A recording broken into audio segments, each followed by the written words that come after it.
Assalamualaikum warahmatullahi wabarakatuh. Perkenalkan, nama saya Akmal Maulana Yusuf.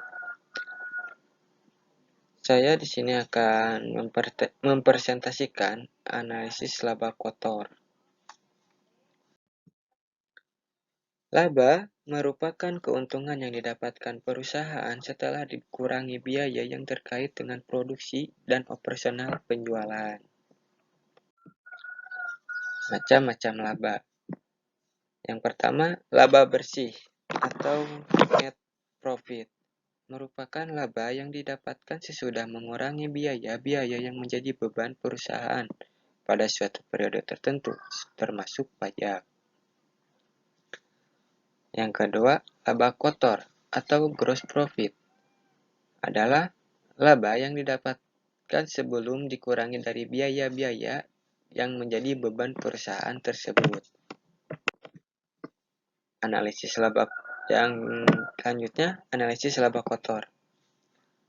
Analisis laba kotor adalah analisis yang digunakan untuk mengetahui jumlah laba kotor dari periode ke periode lainnya, serta sebab-sebab perubahannya laba kotor tersebut antara dua atau lebih periode. Data yang dibutuhkan untuk menganalisis laba kotor adalah target yang ditetapkan. Rumus laba kotor: pendapatan dikurang HPP atau harga pokok. Pendapatan adalah hasil atau laba dari penjualan, sedangkan HPP yaitu biaya produksi untuk menghasilkan produk dan jasa. Contoh, laporan laba rugi PT ABC dengan daftar sebagai berikut.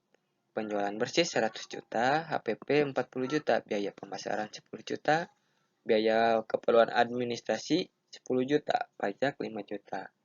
Penyelesaiannya yaitu dari rumus tersebut kan, pendapatan dikurang HPP berarti 100 juta, HPP-nya 40 juta, berarti 100 juta dikurang 40 juta, yaitu 60 juta. Selanjutnya, faktor-faktor yang mempengaruhi laba kotor. Yang pertama, faktor penjualan. Maksudnya, jumlah omset yang dijual pada barang dan jasa, baik dalam unit maupun dalam rupiah. Sementara itu, penjualan ini dipengaruhi oleh yaitu faktor harga jual. Maksudnya harga persatuan atau unit atau lainnya produk yang dijual di pasaran. Penyebab perubahannya merupakan perubahan nilai harga jual persatuan. Yang kedua, faktor jumlah yang dijual, banyaknya kuantitas atau jumlah barang yang dijual dalam suatu periode. Yang kedua, faktor harga pokok penjualan. Harga barang atau jasa sebagai bahan baku atau jasa untuk menjadi barang dengan ditambah biaya-biaya yang berkaitan dengan harga pokok penjualan tersebut. Sedangkan harga pokok penjualan dipengaruhi oleh harga pokok rata-rata. Apabila harga pokok rata-rata naik, laba kotor dapat menurun. Begitu pula sebaliknya. Selanjutnya, jumlah barang yang dijual. Jika jumlah penjualan meningkat, kemungkinan akan dapat menaikkan laba kotor, begitu pula sebaliknya. Selanjutnya, manfaat analisis laba kotor. Yang ke-1, mengetahui penyebab turunnya harga jual. Yang kedua, untuk mengetahui penyebab naiknya harga jual. Ketiga, untuk mengetahui penyebab turunnya harga pokok penjualan. Yang keempat, untuk mengetahui penyebab naiknya harga pokok penjualan.